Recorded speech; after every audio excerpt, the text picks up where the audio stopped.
നമസ്കാരം. കലാഭവൻ നവാസിനെ മലയാളികൾക്ക് നഷ്ടപ്പെട്ടത് ഇക്കഴിഞ്ഞ ഓഗസ്റ്റിലാണ്.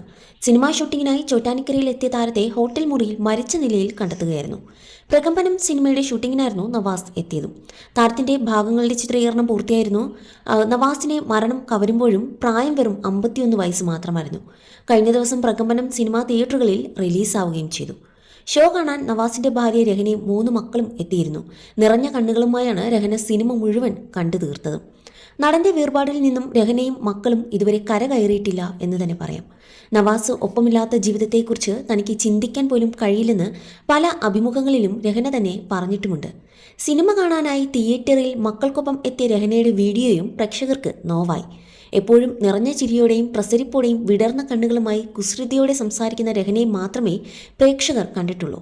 എന്നാൽ മാസങ്ങൾക്ക് ശേഷം മീഡിയയ്ക്ക് മുന്നിൽ പ്രത്യക്ഷപ്പെട്ട രഹനയുടെ മുഖത്ത് നിറഞ്ഞ ചിരിയോ പഴയ പ്രസരിപ്പോ ഒന്നും തന്നെ ഉണ്ടായിരുന്നില്ല.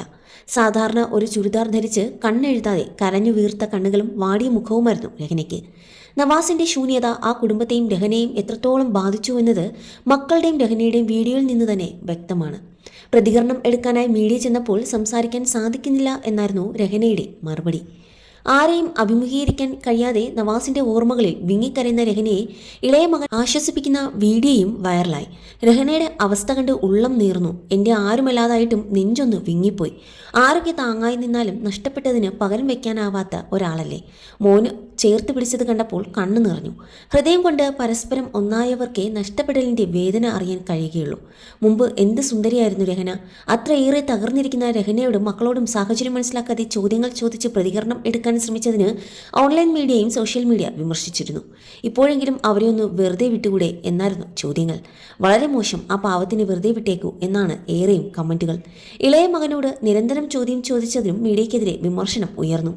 സ്ഥലവും സാഹചര്യവും നോക്കാതെ എന്ത് തോന്നിയാത്ത ചോദ്യങ്ങളും ചോദിക്കുന്ന ഒരു മീഡിയ. ആ കുട്ടികളെ പോലും വെറുതെ വിടാൻ തയ്യാറല്ലാത്ത അല്പന്മാരായി അധംപതിച്ചിരിക്കുന്നു. എന്തിനാ ഇതൊക്കെ ഇട്ടിട്ട്? കുറച്ചു നാളത്തേക്കെങ്കിലും അവരെ വെറുതെ വിടൂ. വിങ്ങിപ്പൊട്ടാൻ പാകത്തിന് നിൽക്കുന്ന മോൻ്റെ മുഖത്ത് നോക്കി ഇങ്ങനെ മനസ്സാക്ഷിയില്ലാതെ ചോദിക്കാൻ എങ്ങനെ തോന്നുന്നു എന്നിങ്ങനെ പോകുന്നു മീഡിയയോടുള്ള ചോദ്യങ്ങളും. പ്രകമ്പനം ഒരു മുഴുനീള ഫാമിലി കോമഡി എൻ്റർടൈനറാണ്. എല്ലാ പ്രായക്കാർക്കും തിയേറ്ററിൽ പോയി പൊട്ടിച്ചിരിക്കാൻ കഴിയുന്ന ഒരു കിടിലൻ ഫാമിലി കോമഡി എൻ്റർടൈനർ തന്നെയായിരുന്നു പ്രകമ്പനം. അപ്പച്ചി അവസാനമായി അഭിനയിച്ച സിനിമ കാണാനായി നവാസിന്റെ മക്കളും വളരെ വിഷമത്തോടെയും കണ്ണീരോടെയുമാണ് രഹനയും തിയേറ്ററിലേക്ക് എത്തിയത്. മകൻ്റെ നെഞ്ചിൽ വീണ് പൊട്ടിക്കരയുന്ന രഹനയെയായിരുന്നു നമ്മൾ കണ്ടതും. സിനിമയുടെ ചിത്രീകരണ സമയത്തെ അനുഭവങ്ങളെക്കുറിച്ചും സംവിധായകനും താരങ്ങളും എല്ലാം സംസാരിച്ചിരുന്നു. അടുത്ത ദിവസത്തെ ഷൂട്ടിങ്ങിനെക്കുറിച്ചുള്ള കാര്യങ്ങളൊക്കെ സംസാരിക്കാറുണ്ടായിരുന്നു ഞങ്ങൾ. 3 ദിവസത്തെ സീനുകൾ കൂടി നവാസിക്കയെ വെച്ച് ചെയ്യാനുണ്ടായിരുന്നു.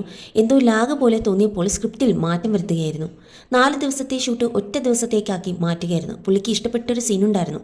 ആ സീൻ ഉൾപ്പെടുത്താൻ പറ്റിയിട്ടില്ല നമുക്ക് എന്ന് സംവിധായകൻ പറഞ്ഞിരുന്നു. ഒപ്പം അഭിനയിച്ച എന്തെങ്കിലും രംഗങ്ങൾ കാണിക്കാമോ എന്ന് ചോദിച്ച് മക്കൾ വിളിച്ചിരുന്നു. കുട്ടികൾ വന്നപ്പോൾ അദ്ദേഹം അഭിനയിച്ച സീൻ കാണിച്ചു കൊടുത്തിരുന്നുവെന്നും സംവിധായകൻ അന്ന് പറഞ്ഞിരുന്നു. സിനിമ കണ്ട് സങ്കടത്തോടെയായിരുന്നു രഹനയും മക്കളും തിയേറ്ററിൽ നിന്നും ഇറങ്ങിയത്.